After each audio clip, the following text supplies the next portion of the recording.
과거와 현재와 미래를 안다라는 것 대단히 중요하죠. 특별히 우리가 미래를 알면서 살아간다면 가끔씩 여러분들 그렇게 생각할 때가 있을 겁니다. 내 미래가 앞으로 어떻게 될 것인가. 그런데 성경은 우리에게 과거, 현재, 미래를 분명하게 말씀을 해주고 있습니다.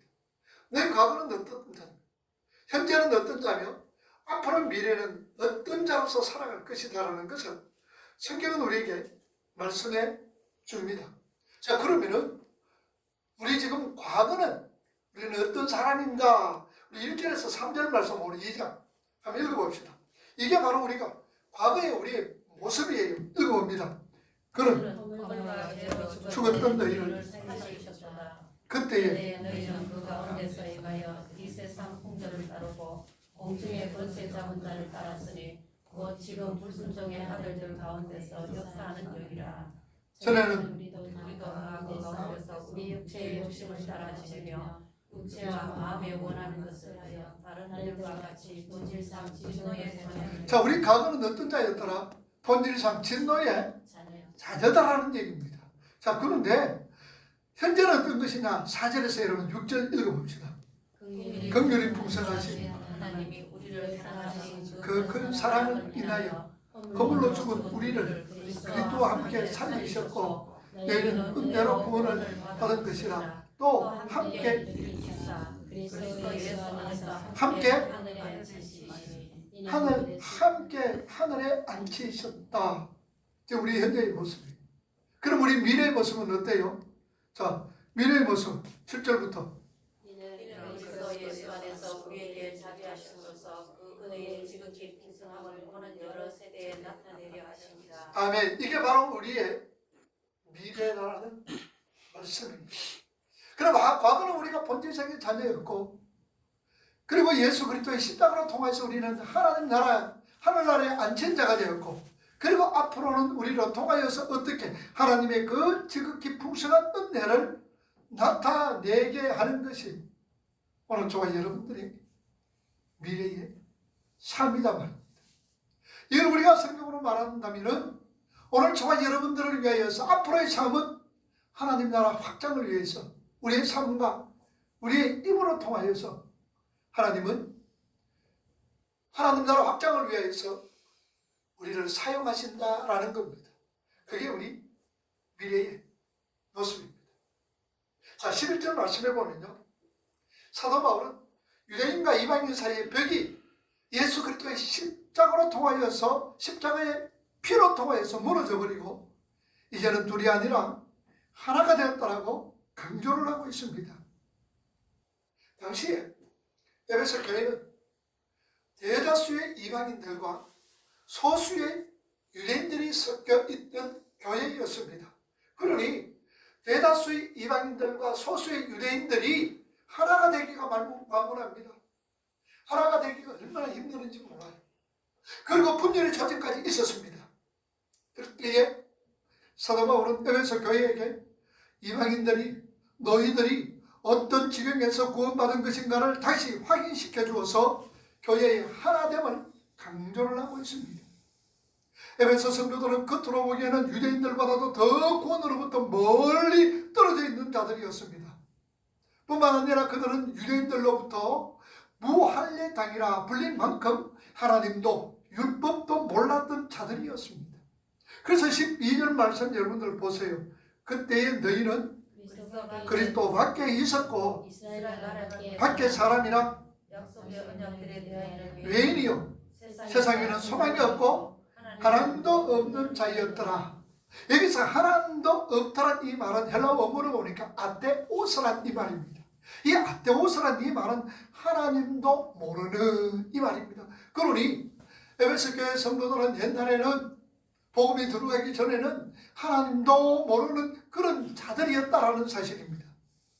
그러므로 사도 바울은 지금 은혜를 강조하기 위하여서 율법도 받았고 제사도 지내며 하나님의 선지자들이 하나님의 말씀을 수시로 계시해 주었던 유대인들과 비교하여서 이방인 너희들은 얼마나 무지했고 불가능했던 존재인가를 확인시켜주고 있습니다.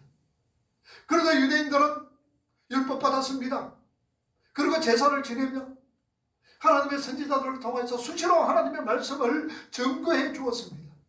여기에 비하여서 이방인들은 얼마나 무지했는가. 하나님을 전혀 도무지 모르는 자들이었습니다.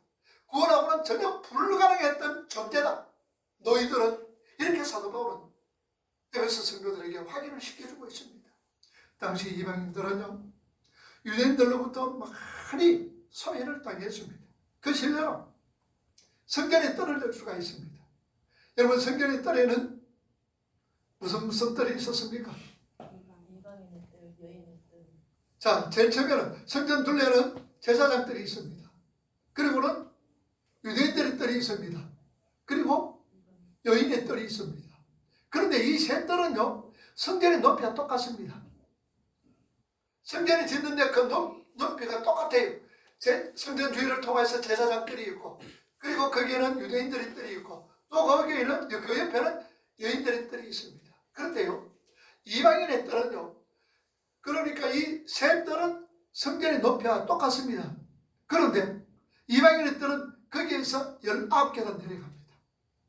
19계단 내려가면요, 거기는 큰 벽을 갖다가 탁 쌓아놓습니다. 그 벽 너머에 뒤에 무슨 뜰이 있느냐? 이방인의 뜰이 있었다라는 사실입니다.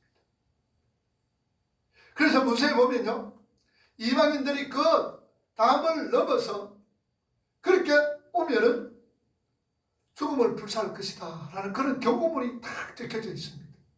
이만큼 이방인들은 유대인들에게 멸시를 당하였습니다. 자, 그런 이방인들이 유대인들이 하나님이라고 여겼던 그 하나님의 은혜로 구원됐다는 것이 얼마나 감사한 일인가. 사도 바울은 로마 감옥에서 에베소 성도들에게 편지로 말씀하고 있습니다. 이렇게 너희들이 무시를 당하고 전혀 하나님을 모르는 너희들이 그 하나님의 은혜로 구원받았으니까 얼마나 감사한 일이냐. 그렇게 너희들이 유대인들에게 무시를 당했고 손가락질 받았던 너희들이 그 유대인들이 섬기는 그 하나님을 너희들 아버지라 부르게 되고 영원한 하나님 나라 천국으로 소유하게 됐는데 얼마나 감사하냐. 사도 바울이 지금 로마 국정에서 에베소 성도들에게 이 편지를 쓰고 있다는 말씀입니다. 자, 그렇다면 오늘 우리는 어떻습니까? 우리 역시 마찬가지죠. 하나님을 전혀 알지 못했습니다. 전혀 하나님과 상관없는 삶을 살았습니다. 그런데도 하나님께서는 참세전에 우리를 택하여 주시고 때가 되어서 하나님은 우리를 불러주셔서 예수 그리스도의 십자가로 통하여서 우리의 구원을 이루어 주시고 우리가 하나님을 아마 아버지라 부르게 되었다는 그 사실, 얼마나 감사한 일인지 모릅니다. 십자가는 이렇게 죽음까지도 불사하며 서로를 미워했던 이방인과 유대인도 하나로 만드는 능력이 있었던 겁니다. 십자가의 도가 구원을 얻지 못하는 자들에게 미련하게 보입니다만 구원을 얻는 우리에게는 하나님의 능력이라고 말씀을 합니다.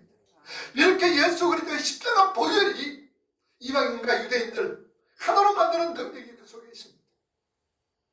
자, 그런데 안타깝게도 오늘날 우리 한국 교회 안에 우리 안 파자라는 얘기입니다.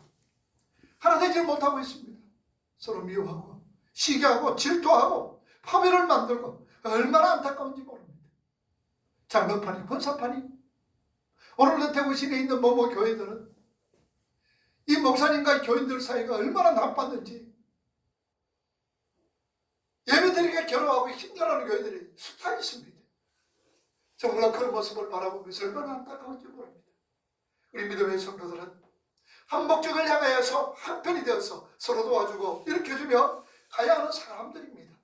한 목적입니다. 그 목적이 뭡니까? 오늘 저와 여러분들이 이 세상 살아가면서 우리의 입으로 삶으로 하나님 나라 확장을 위하여서 그 목적을 가지고 우리가 달려가는 겁니다.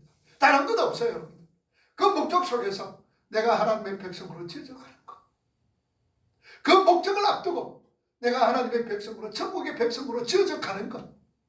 그리고 우리의 삶과 입으로 통하여서 하나님 나라 확장을 해나가는 것. 이게 우리가 한 목적이란 말입니다. 이 목적 앞에서 우리는 모두가 한편이 되고 서로 도와주고 일으켜주며 서로 격려해주며 위로해주며 가야 될 사람들입니다. 누가 더 잘하고 누가 못하고 차이가 없는 자들이라는 말씀입니다. 우리 모두가 하나님을 기업으로 받은 자요, 하나님 나라를 기업으로 받은 자들입니다. 똑같이 하나님의 상속자가 되었고 하나님의 자녀가 되었다는 사실입니다. 그런데 뭐 질투할 것이 있으면 왜 싸우는가 그 말입니다. 왜 미워하고 시기하는가 그 말입니다. 여기는 목적이 다르구나. 우리 편이 아닌 사람이 있다라는 거죠. 미워하고 시기하고 질투하는 것은 목적이 다르다든지 아니면 한 편이 아닌 사람들이 있다라는 얘기죠. 여러분들, 오늘 저와 여러분들의 삶의 대상은요, 누구예요? 삶의 대상은 바로 죄입니다. 내 속에 있는 옛 사람의 삶의 대상입니다. 이 죄입니다. 그래서 히브리서 12장 4절에 뭐라 그럽니까? 이 죄를 뭐까지 사오라? 피 흘리기까지 사오라고 얘기했습니다. 죄와 사오되 피 흘리기까지 사오야 되는데 히브리서 기자는 말합니다. 너희들이 죄와 사오되 피 흘리기까지 사온 적이 있느냐라는 얘기입니다. 너희들이 죄를 위하여서, 죄를 대적하며 죄를 물리치기 위하여서 피 터지게 너 사봤느냐? 그렇지 않다라는 얘기죠. 오늘은 죄들도 마찬가지잖아요. 여러분, 죄를 저지지 않기 위해서 피 흘리기까지, 피 터지기까지 사봤느냐 그 말입니다. 언제 우리는 다투지도 아니하고 하나가 될 수 있을까요? 언제 미워하고 시기하고 질투하는 것이 없이 사랑으로 하나 될 수 있을까요? 그건 다른 건 아닙니다. 죽을 때입니다. 우리가 죽을 때에 하나 될 수가 있습니다. 죽을 때에 시기, 질투, 분냄이 사라지고 원망과 불평이 사라집니다. 여러분, 시체가 싸우는 거 보셨습니까? 시체는 싸우지 않습니다. 우리가 싸우는 것은 왜 싸우느냐? 내가 살아있기 때문입니다. 내가 살아있기 때문에 혈기가 나옵니다. 내가 살아있기 때문에 억울해합니다. 내가 살아있기 때문에 불평을 합니다. 내가 살아있기 때문에 원망을 합니다. 그런데 우리는 뭐라 그럽니까? 나는 죽었다라고 얘기합니다. 나는 죽었다라고 얘기하면서 살아있는 거예요. 그래서 원망하고 불평하고 미워하고 시기하고 있다는 사실입니다. 이 시간 우리 기억하셔야 해요. 우리 성도들은 예수 그리스도의 십자가로 하나 된 사람입니다. 오늘 저와 여러분들은 어느 누구든지 예수 그리스도의 십자가로 통하여서 하나 된 자들입니다. 이 예수 그리스도의 십자가로 통하여서 벽이 다 흐려졌습니다. 그런데 여전히 그렇게 두렵고 그렇게 높은 벽을 치고 있느냐 그 말입니다. 하나님이 벌써 예수님께서 십자가로 통하여서 우리 벽을 다 허물었는데도 불구하고 우리는 높은 벽을 쌓아 있는 거예요. 그게 바로 뭐냐? 속임수입니다. 마귀에게 우리가 속고 있다는 사실입니다. 다 허물어버려야 합니다. 우리는 하나예요. 하나예요. 그래서 사도 바울은 복음을 설명하면서 그렇게 이방인과 유대인이 하나 되기를 말씀을 하고 있습니다. 자, 그러면요, 우리가 알아야 될 것은 사도 바울이 지금 에베소를 기록하고 있는 그 시기는 로마 옥중입니다. 근데 여러분 가만히 보세요. 왜 사도 바울이 로마 옥에 갇혔느냐 그 말입니다. 로마 옥에 갇혔던 이유는 뭐냐? 사도행전 21장 7절 말씀해 보면 사도 바울이 에베소를 쓰기 전에 3년 전에 예루살렘 성전에서 바로 이 에베소 사람 드로피모와 같이 있는 모습을 유대인들이 봤는 거예요. 에베소 사람과 같이 있는 것을 이 유대인들이 보고 나서 이 더러운 이방인을 성전에 데리고 왔다고 사도 바울을 죽이려고 그러고 있습니다. 그렇게 소동이 일어났는 거예요. 그리고 예루살렘 성전에 소동이 일어났다라고 얘기하니까 로마의 천부장이 백부장을 데리고 군사를 데리고 다 성전으로 소돔 진압을 하러 왔습니다. 거기에서 사도 바울을 붙들어서 감옥에 넣어버렸습니다. 그렇게 말도 안 되는 차별을 했던 유대인들과 이방인이 십자가로 한 번석이 되었습니다. 19절 말씀 여러분들 보세요. 읽지 않았으면 그러므로 이제부터 너희는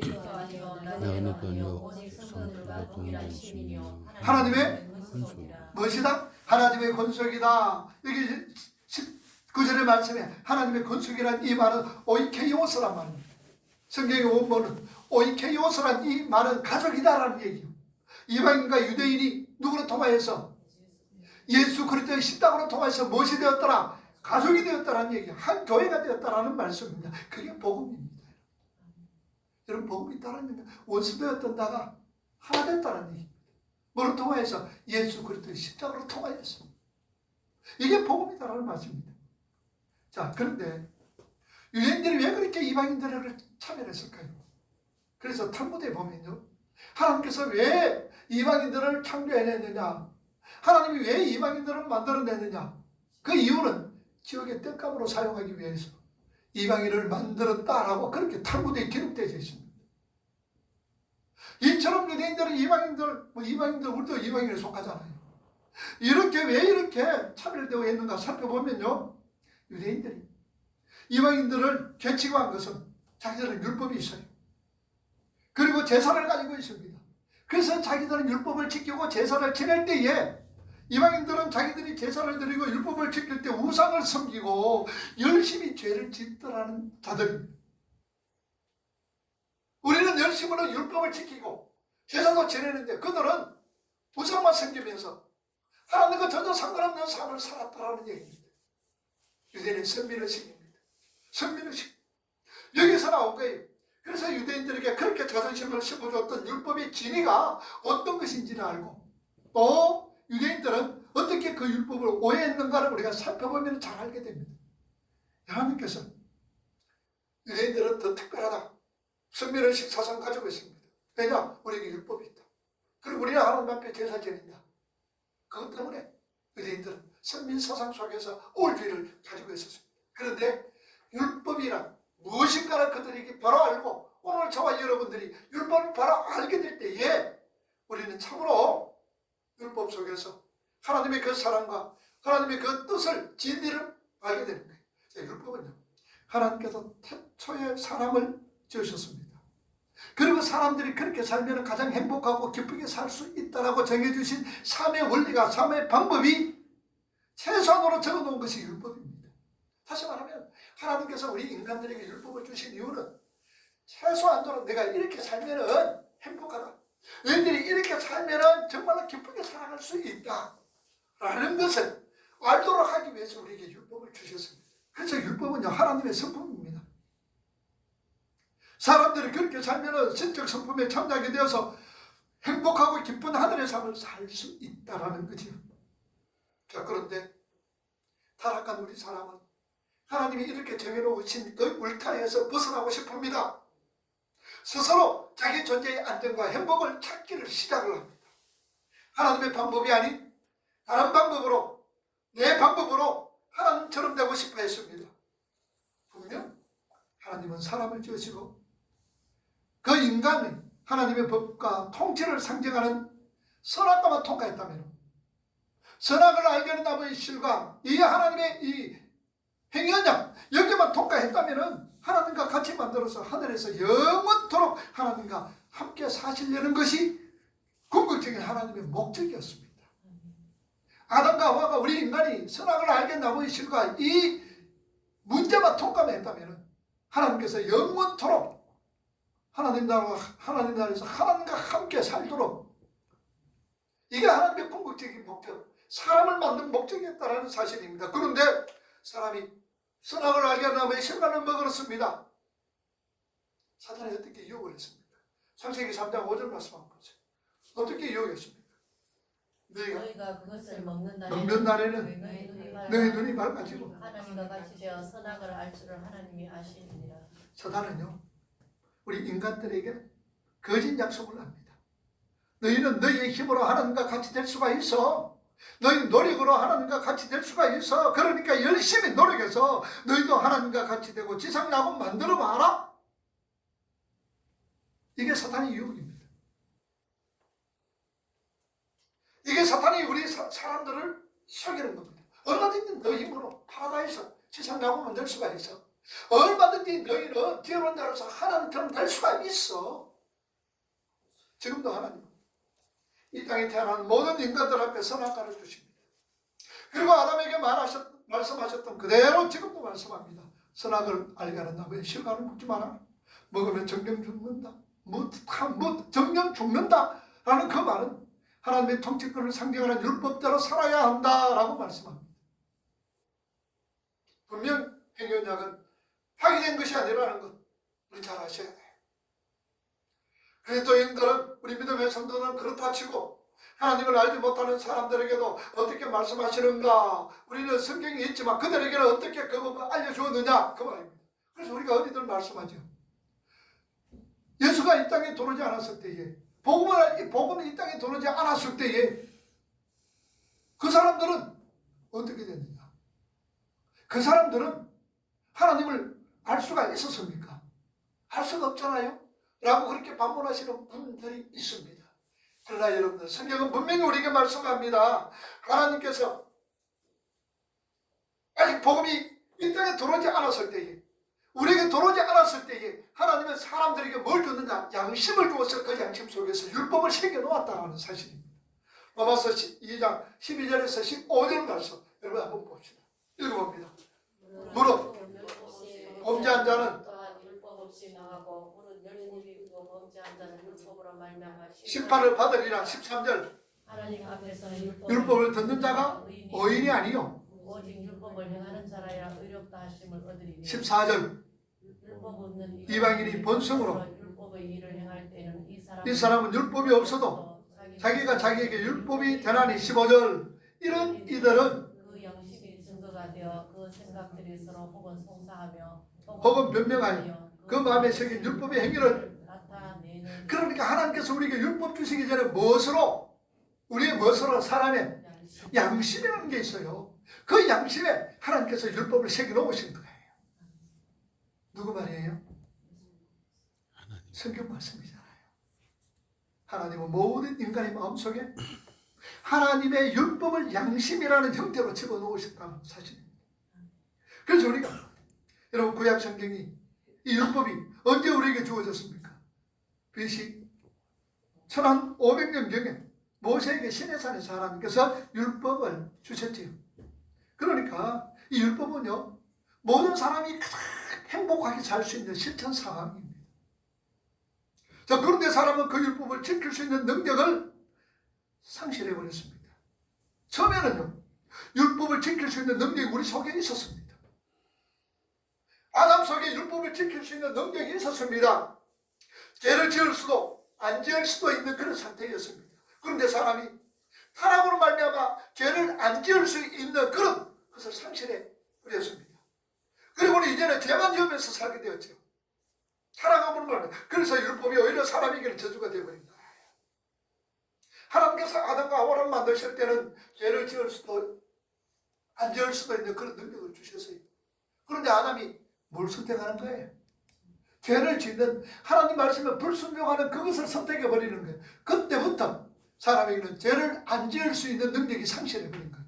그래서 계속 죄만 짓고 살아가는 거예요. 그래서 죄만 짓고 살아가니까 율법과 전혀 상관없는 삶을 살지요. 그러니까 율법이 뭐냐? 오히려 사람에게 저주가 되어버렸다라는 말씀입니다.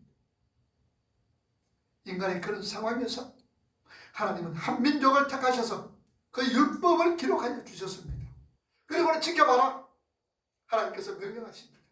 그리고 확실하게 하나님께서 약속하셨습니다. 너희가 내 말을 잘 지키면은 너희에게 내가 태초로 주려던 그 복된 삶을, 하늘의 풍요를 누리게 해주겠다라고 말씀합니다. 신명기 5장 28절에서 33절 말씀 여러분 한번 보세요.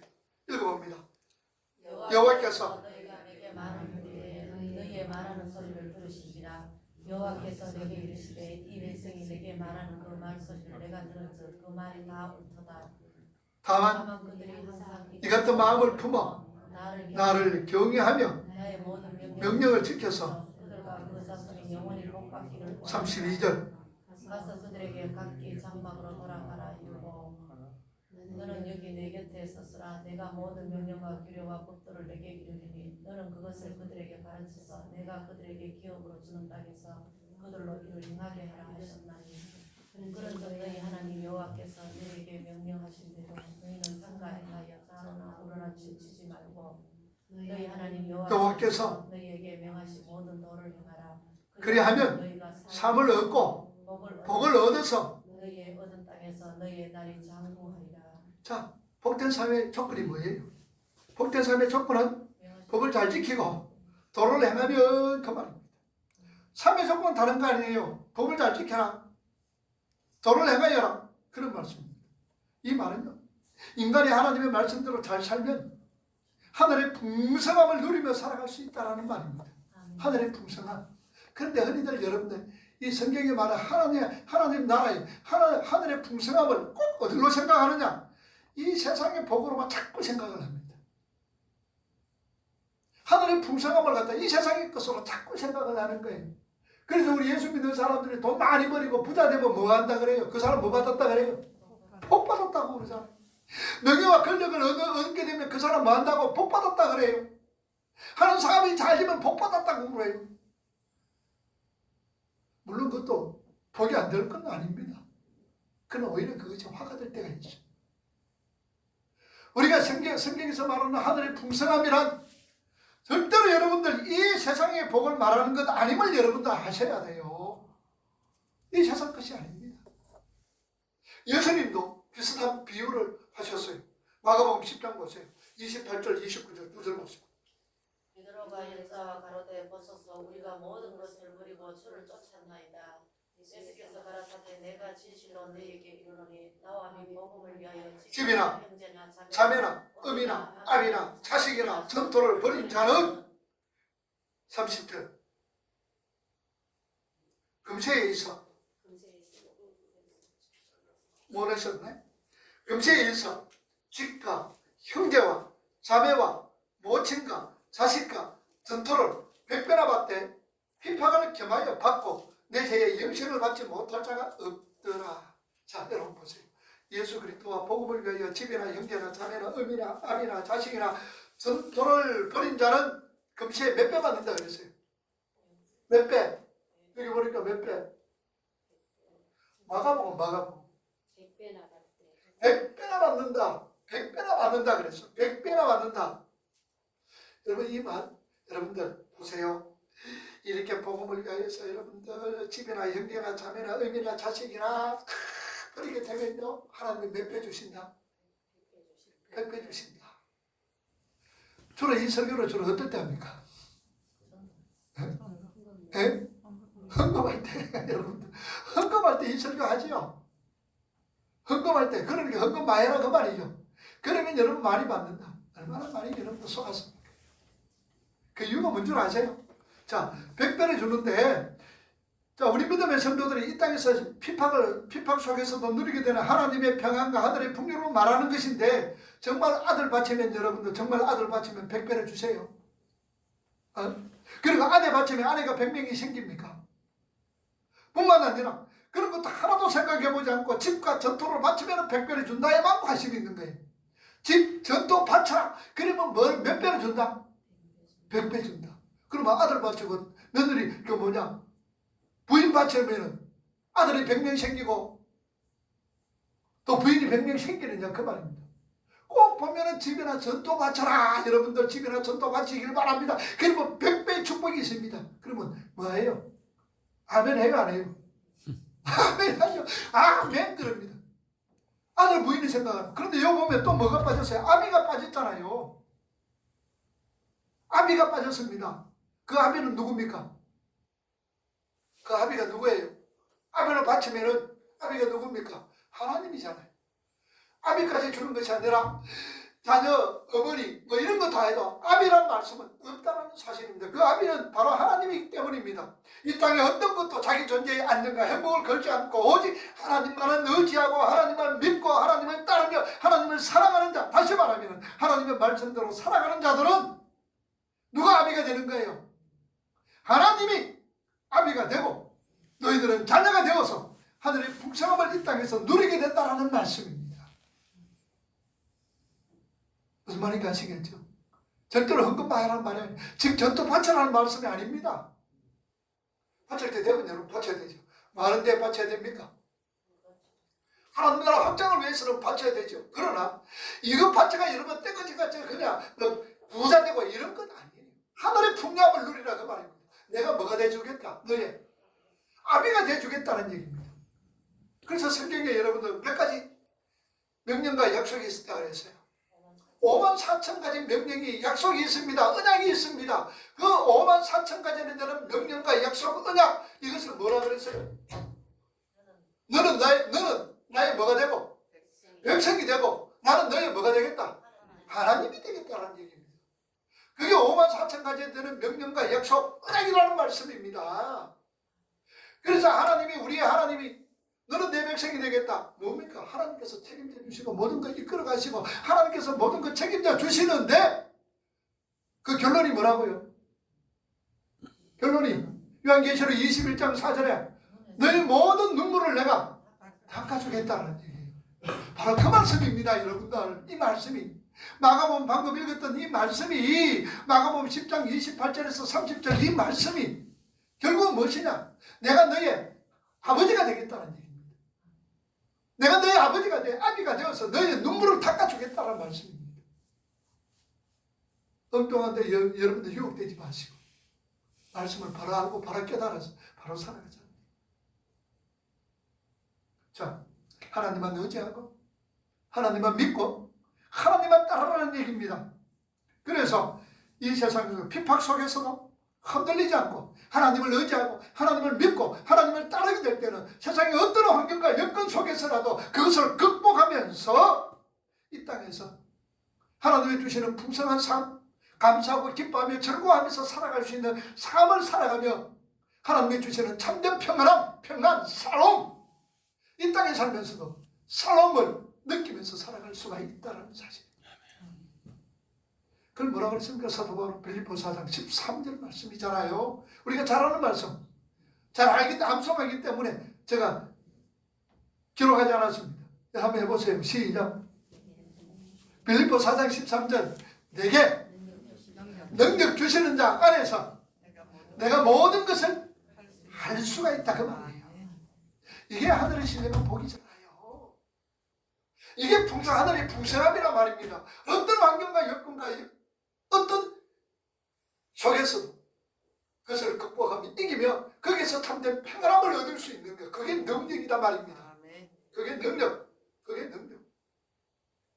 그것을 우리가 하셔야 되는 거예요. 그래서 여러분 말씀을 지키지 못하면 어때요? 신명기 28장 여러분들 15절부터 보세요. 신명기 28장에는요 우리가 잘 아는 1절에서 14절까지는 지키면 뭐가 된다? 복된다. 얼마나 좋아합니까? 여러분들 지키면은 들어와도 복받고 나가도 복받고 떡반죽 그래도 복을 받고 덜해도 복받고 집에서도 복받고 아따 복 좋다 그죠? 그런데 15절부터 66절까지는 뭐를 기록됐어요? 저주가 기록됐어요. 여러분들 그거 아셔야 돼요. 저주가 기록된 거예요. 하나님의 율법을 지키지 못하면 엄청난 저주가 우리에게 임한다는 거예요. 들어와도 저주받고 나가도 저주받고 덜해도 저주받고 집에서도 저주받는다는 거예요. 뭐 할 때에 지키지 못할 때. 그런데 이 땅에 태어나는 모든 인간들은 율법을 지킬 수가 있어요 없어요? 없다 말입니다. 지킬 수 없다고 성경은 말합니다. 선을 행할 수 있는 능력을 완전히 상실되었습니다. 전적 타락인 상태인 우리 인간은 율법을 지킬 수가 없습니다. 그래서 예수님께서 대신 오셔서 하나님의 요구이신 그 율법을 다 지켜내시고 그것을 통째로 우리 것으로 여겨주셨습니다. 이걸 무슨 믿음이라 그랬어요? 예수에 대한 믿음이잖아요. 요한계시록 14장 12절 말씀, 예수에 대한 믿음. 우리 율법 지킬 수가 없어요. 지키지는 못합니다. 그런데 누가 다 지켰어요? 예수님이. 그래서 나는 율법을 폐하러 온 자가 그것이 아니라 뭐하러 왔다? 완성하러 왔다라는 얘기예요. 율법을 다 완성시키신 다음에 그 율법을 다 지켰다라고 누구에게 전가시킨 거예요? 누구에게? 나에게. 그래서 우리는 율법을 다 지킨 자가 됐어야 못 됐어요? 말하기가 그렇다 그죠? 그러나 성경 분명히 말합니다. 율법을 다 지킨 자가 되었다 안 됐다? 되었다라는 얘기예요. 거기 무슨 믿음? 예수에 대한 믿음. 몇 장 몇 절에 있다? 요한계시록 14장 12절 말씀. 바로 예수에 대한 믿음. 자, 그런데요 유대인들은 자기들을 과대평가해서 율법을 오해했습니다. 자기들은 율법을 지킬 수 있다고 생각하는 거지요. 그래서 율법을 지켜서 복 받겠다라는 얘기입니다. 하나님께서는요 우리 인간 도저히 지킬 수가 없는 자다. 그래서 전체 인간의 대표인 유대인들에게 그 율법을 주신 것은 그 율법을 거울 삼아서 너 자신들이 추악한 모습을 보라고 하나님이 율법 주신 것인데, 유대인들은 그 거울로 직접 몸을 닦고 그 거울로 통해서 직접 자기가 지킴으로 통하여서 하나님께 복을 받겠다는 얘기죠. 로마서 5장 20절 보세요. 로마서 3장 20절. 그러므로 로마서 3장 20절 시작. 그러므로 의롭다 하심을 얻을 육체가 있다 없다? 없나니 율법을 뭘 깨닫는다? 죄를 깨닫게 한다. 인간이 율법을 지켜낼 수 있다면 왜 하나님께서 율법과 함께 뭐 주셔서요? 희생제사 왜 주는 거예요? 우리 인생들이 율법을 다 지킬 수 있다면 그것으로 끝나는 거예요. 그런데 하나님은 율법과 아울러 뭘 주셨어요? 희생제사를 주셨어요. 속죄제를 주셨어요. 속건제를 주셨어요. 번제를 주셨어요. 화목제를 주셨다 그 말입니다. 소제를 주셨다 그 말입니다. 율법 다 지킬 수 있다면 왜 이런 제사를 주느냐 그 말. 희생제사 드릴 필요가 없다는 얘기입니다. 못 지킬 것 뻔히 아시고 그것을 못 지켰을 때에 속죄의 방법을 하나님께서 함께 주셨다는 말씀. 하나님을 안다고 하는 사람들에게 난 하나님 잘 알아, 예수 잘 믿어, 이렇게 아는 사람에게 율법이 주어지면요, 두 가지 반응이 나옵니다. 두 가지 반응이 나온대요. 첫째 반응은 무엇이냐? 하나님을 안다고 하지만 정작 알지 못하는 사람들에게 나오는 것이 무엇이냐? 하나님을 내가 잘 알아. 오늘 교회 안에서 그런 일이 많이 있어. 하나님 내가 잘 알아. 그러면서 정작 하나님을 알지 못하는 사람에게 나오는 행위가 뭐냐? 위선이다 그 말입니다. 위선. 뭐가 됐는 것처럼 그냥 그들만 피우는 것. 이제 이 정도면 내가 넘어지지 않고 내 잘할 수 있을 것이다라는 위선이 나오는 거예요. 그렇다 뭐라 그럴까? 그 위선이 나올 때 이 주님께서 그들에게 뭐라 그랬습니까? 이 독사 새끼들아. 얼마나 욕을 했는지. 두 번째로 정말 하나님께서 눈을 뜨게 해놓은 사람들에게 나오는 반응이 있어요. 정말 하나님을 아는 사람이 있어요. 그 하나님을 아는 사람은 그 나오는 반응이 정직입니다. 그 정직이 뭐예요 여러분? 나는 무엇이다? 죄인이다라는 거지. 나는 아무것도 아닙니다. 흙입니다. 먼지입니다. 그건 나오는 게 그걸 뭐라 그러냐? 회개라 그러는 거예요. 여러분 보세요. 하나님을 잘 알지 못할 율법을 잘 안다고 얘기했던 사도 바울이 제처럼 뭡니까? 나는 뭐한 자다? 율법을 잘 지키 뭐한 자다? 어려운 자라고 얘기했잖아요. 율법으로는 나는 어려운 자라다. 흠이 없는 자라고 얘기했잖아요. 그런데 하나님을 정말로 눈을 뜨게 해서 하나님을 알게 될 때 나는 무엇이다? 죄인의 기수다라고 고백하는 거예요. 이게 뭐냐? 바로 이걸 회개라 그러는 거예요. 여러분 위선 돌아가는 사람들은요, 율법을 받으면 지킬 수 있을 만큼 지킵니다. 지킬 수 있을 만큼 다 지키는 게 아닙니다. 율법이 몇 가지예요? 율법 13가지예요. 그리고 그거 잘 지키기 2134개로 분한다 그랬죠.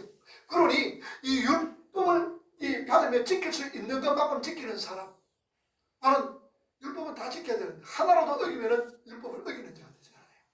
다 지켜야 되는데 그러면서 남들에게 뭐란 사람으로? 선한 사람으로 비춰지는 거예요. 착하게 살아가는 사람으로 비춰지는 거예요. 지킬 수 있을 만큼 지키는 거. 그러니까 7일에 2번씩 금식기도 합니다. 바리새인들은 금식기도 하는 이유가 뭐라 그랬어요? 구제하기 위해서. 기도 시간 철저하게 지킵니다. 봉사, 헌신, 충성 잘합니다. 그래서 다른 사람에게 야, 저 사람 뭐가 좋다? 참 믿음 좋다, 신앙 좋다. 이야, 이 소리 들으려고 뭔가 자기 자신을 나타내고 합니다. 선한 사람이라 인정받을 만큼 지켜냅니다. 그러나 성경은요, 선포하기는 인간은 법을 지킬 수가 없다라고 선포합니다. 그런데 그 법을 지키는 것처럼 하고 있는 것은 뭡니까? 속고 있다는 얘기입니다. 속이고 있고 속고 있다는 얘기입니다. 그런 얘기는요, 법을 지킬 수 없는 자들이 부정직한 모습입니다. 예수님은 그런 부정직한 그런 자를 가리켜 외식하는 자다, 이 독사의 새끼들하고 얘기하고 있잖아요. 한번 보세요. 마태복음 23장 28절에서 33절, 주님은 그런 자에게, 위선을 하는 자에게 뭐라 그럽니까? 시작. 이와 같이 너희도 아노로는 외식과 불법이 가득하도다. 세리들과 바리새인들이여, 너희는 선지자들의 무덤을 쌓고 의인들의 비석을 꾸미며 가로되, 만일 우리가 조상 때에 있었다면 우리는 저희가 선지자의 피를 흘리는데 참여하지 하니 그러면 너희가 자손됨을 스스로 증거함이로다. 32절 너희가 너희 조상의 양을 채우라. 뱀들아 판결을 피하겠느냐. 열심히 지킨다고 지킨 유대인들에게 아주 지독한 욕을 주님은 퍼붓고 있습니다. 유대인들에게 뱀이라는 것이 어떤 존재입니까? 그들은요 창세기를 줄줄 외웠던 사람입니다. 모세 오경을 줄줄줄줄 외웠던 사람들입니다. 그들에게 뱀이 얼마나 천천지 원수로 여겨졌느냐 그 말입니다. 히브리 사람들에게 있어서 뱀은요 곧 저주, 심판 상징하는 짐승입니다. 파충류가 되었습니다. 자, 그런데 예수님은 그들더라 이 뱀들아 이 도사 새끼들아 라고 저주를 퍼붓던 거지요. 그러니 율법으로 어려운 자입니다. 다른 사람들에게 박수 치면서 선한 자라고 칭찬받습니다. 그런데 나사렛 예수라는 사람이 이 젊은 사람이 이 33살 먹은 사람이 30살 먹은 사람이 와가지고 이 도사 새끼들아 뱀 새끼들아 그러니까 듣기가 싫어. 처음부터 죽여버리자. 그렇게 되지는 거예요. 자, 그런데 반대로 보세요. 똑같이 율법을 지키지 못한 세리와 창녀들이 있습니다. 그들은 겉으로 보기에는 유대인들보다도 훨씬 더 악하게 산 사람입니다. 그런데 왜 그들은 예수님의 친구가 될 수 있었느냐? 그들은 자기 죄를 인정했기 때문입니다. 자기의 부족을 인정했기 때문입니다. 자기의 연약함을 인정했기 때문입니다. 정직하게 인정한 거예요. 난 세리입니다. 맞습니다. 너는 죄인입니다. 난 창녀입니다. 당연히 저는 죄인입니다. 자기가 쓰고 있는 가면을 벗어버리고 자신의 부정직함, 사악함, 추악함을 인정하는 것, 이걸 우리는 회개라 그러는 거예요. 이게 회개입니다. 자신에 대해서 정직하게 인정하는 것, 표면적으로 죄인이라 찍힌 사람들, 이들은 적어도 부정직하다, 외식하다 이런 죄는 짓지 않는다 그 말입니다. 그래서 그들은 칭찬을 받고 구원을 얻는 것이 되었습니다. 하나님께서 눈을 뜨게 하신 자들은 반드시 자신의 모습을 보게 되는 거예요. 보고 자기들은 절대로 하나님의 법을 지킬 수 없는 자인 것을 깨닫게 되는 거예요. 그러고 나니까 뭡니까? 아이고 하나님 어떻게 해주세요? 도와주세요. 하나님 살려주세요. 이렇게 나아가게 되는 거예요. 우리 뭐 하려고 끄덕끄덕거리지 마세요. 제자들이 하나님의 일이 뭡니까? 물을 때 뭐라 그랬어요? 예수 잘 믿는. 어제도 제가 신학교 가서 강의하면서 우리 학생들에게 가르쳐. 여러분 예수 잘 믿는. 여러분들 하나님의 일이 뭔 줄 알아요? 성경 봅시다. 예수 믿는 거예요. 예수 믿는 거. 예수 잘 믿는 거야. 그럼 예수 잘 믿는 게 뭡니까? 그거 물으면 잘 대답도 잘 못해요. 예수 믿는 게 뭐예요, 여러분? 예수의 삶 살아가는 거잖아요. 내 삶 속에서 예수의 삶이 나타나는 거잖아요. 그 예수의 삶이 뭡니까? 낮아지고 겸손해지며 섬기는 삶이잖아요. 그게 예수 삶입니다. 예수 닮아가는 삶이다 그 말. 그래서 내 자신을 바라보게 될 때 주님 살려주세요. 도와주세요. 주께로 나아가게 되는 거예요. 그것이 바로 구원의 완벽한 시나리오입니다. 그렇게 구원받은 우리 믿음의 성도들은 뭐하느냐? 하나님께 감사하는 마음으로 이 율법을 즐거워하게 되죠. 그래서 복 있는 사람은 하나님의 말씀을 즐거워하며 그 하나님의 말씀을 주야로 많은 자도라 묵상하는 자로다. 그 말이에요. 그 하나님의 말씀이 기쁜 거예요. 감사한 거예요. 자, 그러면은 어떤 논리로 과거에도 죄를 짓고 현재도 죄를 짓고 앞으로도 죄를 지을 지금도 겉으로 보면 율법 아래 놓여있는 자들처럼 보이는 우리 믿음의 성도들 저와 여러분들이 그 율법에서 자유로워지고 죄를 지으면서 결코 정죄받지 않게 되는지, 그리고 유대인들은 무엇을 어떻게 오해했던지 다음 시간에 로마서를 통하여서 먼저 이 본문을 가지고 로마서를 통하여서 이 말씀을 제가 전해드리도록 하겠습니다. 그래서 우리는 하나님 앞에서 나는 어떤 자다 라는 것을 알고 더욱더 한 걸음 한 걸음 하나님 살려주세요, 도와주세요, 하나님께로 가까이 할 수 있는 오늘 저와 여러분이 되기를 주님의 이름으로 축복합니다. 기도합시다.